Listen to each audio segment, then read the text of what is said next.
So real quick, let's kind of just jump in here because the polls have shifted massively since the last time we talked.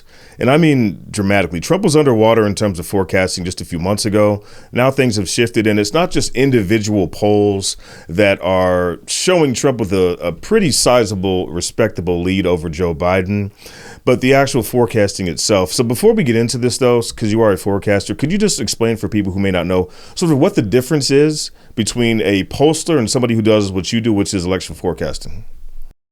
Yeah, so polls are trying to indicate where voters are right now. They're kind of like a snapshot in time, actually, of where voters were last week, basically.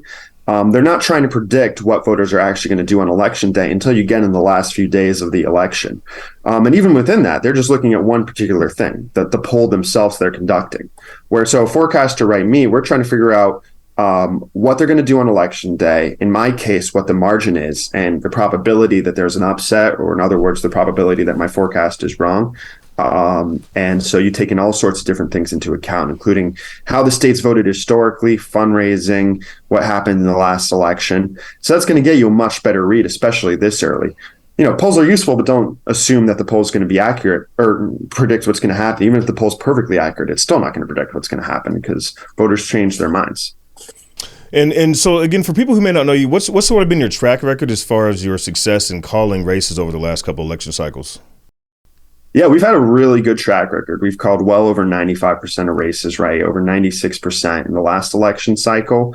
In 2022, which was much more focused on the midterms, we had the GOP on track to win 223 seats in the House. They won 222. All right, so let's kind of jump to the fun stuff here. Again, just a couple months ago, and I got dragged for posting this online, but I'm a data guy. I just go with where the information shows. So we saw that, again, I'm referencing your site specifically, that Trump was underwater. He was gaining ground in the I guess, popular polling, national level polling, but when it comes to the Electoral College, which is how we elect U.S. presidents, Trump was trailing Biden pretty dramatically by maybe 50 votes or so. Now, in light of recent polls, those tables have turned pretty dramatically. I'm seeing that you're predicting Trump taking over 300 and something electoral votes and absolutely crushing Joe Biden. It looks like that change happened around September 20th. So, and your guess, what's going on now that wasn't going on early in the year?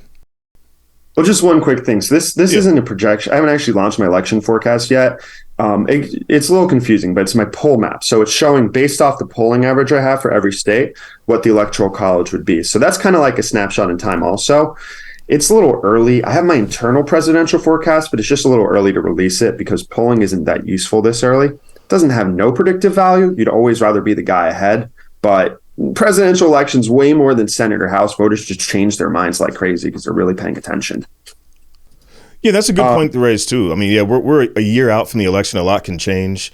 This is sort of, it's sort of a lagging indicator, right? Totally. And it's a signal of some real things that Team Biden's going to have to think about, as will Team Trump. But, a good way to look at it is that a month ago, like you said, Joe Biden was leading the Electoral College by about the same amount. And so in a month from now, I doubt it's going to zigzag back and forth that frequently, but it could happen. Yeah, and one thing that I'm seeing in some of the newer polls that are coming out is this issue with foreign policy and how the Biden administration is handling the Israel crisis is really weighing down his poll numbers. Yeah, and it's a perfect example of how the top line numbers in polling isn't always going to be that indicative because his numbers on Israel aren't that bad in terms of the American people as a whole. They're specifically bad with key parts of Democratic base, particularly young voters, who are upset about the high number of civilian casualties in Gaza and want to see President Biden be more vocal about them. So a lot of those voters are shifting. They're saying today they're not sure if they're going to vote or a third party if given the choice. And so the real question is, are these voters who are not responding to polls because they're mad, and even though they will reluctantly vote for Joe Biden, they don't want to talk about it right now? Or are they likely to find their way back to him once the comparison to Donald Trump becomes more severe, or are they actually moving on for good? And it's a little hard to know that. I feel pretty confident that the way his recent polls are probably not going to be, the results not going to be that bad for Biden, but it could still be meaningful and decisive. We'll find out in the future. So one thing I heard earlier today specifically, from at least one commentator was that, some of the newer polls that are coming out may not be legit. Again, the assertion was sort of that a lot of the media organizations may have some deep state ties and things of that nature, and that maybe the dramatic turnaround in some of the polls that we're seeing in support of Donald Trump are to somehow apply some sort of pressure to the Biden administration to get him to drop out of the race, or something maybe designed to sort of get the Democratic establishment to ditch President Joe Biden and swap him out for somebody maybe like Gavin Newsom. I mean, what's the likelihood that these latest polls showing the dramatic rise in support for Donald Trump are just simply incorrect? I would separate two different things here, because I think you're partly onto something, but I just want to say it's about the polls. I think the pollsters themselves, a lot of these guys are very good at what they do. Siena College works with New York Times. They have one of the best track records in the country. And so what you can do when you see a poll that you think looks a little screwy is look them up. Look up what they've done in the past. Just Google it. And, look up 2020, look up 2022. Just remember, when you're looking at 2020, it's the biggest polling miss in history, so everyone's going to miss, but look at some others too. And if they have a record of being bad at this, then, especially if they're working for a campaign, it's embarrassing for a newspaper if they're way off on elections, so they don't like to do it, because there are receipts. So when they're paying a pollster to look for stuff for that, or to try to figure out what's going on for them, they don't want they don't want to have that embarrassing mark on their record, and it will reduce trust in the long term. However, I do think that, I don't think it's to get Biden off the ticket, but I do think that some, publications, or really more so, I would say pundits and influencers who lean more towards the left, are probably trying to have a rallying call and get people to pay attention, because the thing is, Democrats panic a lot more than Republicans do. And when Democrats panic, they tend to win because they vote in really high numbers and they donate more and they volunteer. And so I think there was a laser focus on this. I think at this point, like, Biden's got this nomination. Newsom's not going to run. He's running for 2028. There's a reason. Like, it's definitely not a coincidence that Newsom is running attack ads in Florida against DeSantis. That does nothing to help Newsom, and it doesn't really do much to help Biden either. It doesn't help Newsom or California or Democrats, let's say, right? He's trying to get attention because he wants to run for president, but he's not looking to run for president now. He's looking to run for president in 2028. Gotcha. That makes a lot of sense. And, again, just to kind of go back to the idea that this is sort of a snapshot in a moment in time, I mean, a lot's going to change next year. One of the things that is obviously going to impact in one way or another, next year's results are the fact that President Trump is facing 91 counts in 4 separate criminal indictments. There's some speculation that if he's convicted, his support could go even higher than it is right now. But there was a poll that came out in August from Reuters Ipsos that showed that with a felony conviction, Trump would lose up to 52% of Republican support. So is your forecasting sort of weighing those types of things in, and that the numbers that are showing, from those polls, that support could possibly erode with an actual conviction resulting from, I mean, honestly, in my opinion, what are bogus investigations and bogus criminal charges? But, is that sentiment going to translate into a loss of support, on a widespread level? I think it could. I mean, again, we're dealing with snapshots in time here, but New York Times and a few others have actually asked voters that. Not nearly enough pollsters have, because that's a key question. And I actually now track that in my poll map on the Electoral College, a Biden versus Trump if convicted map. And in that case, Biden is winning all the swing states that they've polled. He collectively has 258 electoral votes to Trump's 125, which are mostly all the safe R states. There's a lot of states I have no polling for, so I'm not going to say anything for those states in the polling map. But, in Nevada, for example, their poll had him, I think, down by 9 to Trump and then up by 9 if he's convicted, by the New York Times poll. I don't personally buy that. New York Times poll was surprising because it had Biden's numbers way worse in a head-to-head matchup today, and way worse if Donald Trump's convicted than I expected for Trump. So it was kind of extreme on both ends. But I do think that he'll lose some Republican support and some independent support if that happens. Not as much as it shows today. I think a little bit like the grab them by the genitals comment Trump made that killed his support. Some voters will find their way back. But the thing with Donald Trump after 2016 is we never see polls that when they ask if Trump does this, would you lose support? The answer is always no. This is the first time I've seen the answer be yes, and yes in a serious way. So I think part of the reason is that Americans don't like anyone being above the law. And if Donald Trump wins re-election so that he can pardon himself, that's literally being above the law. So even if someone thinks, maybe they think he's probably guilty, but they're not 100% sure, but the process said he was guilty, the idea of that, of, oh, you get a free pass if you're president, it makes people feel uncomfortable. And I think that's why Trump would be in some real danger.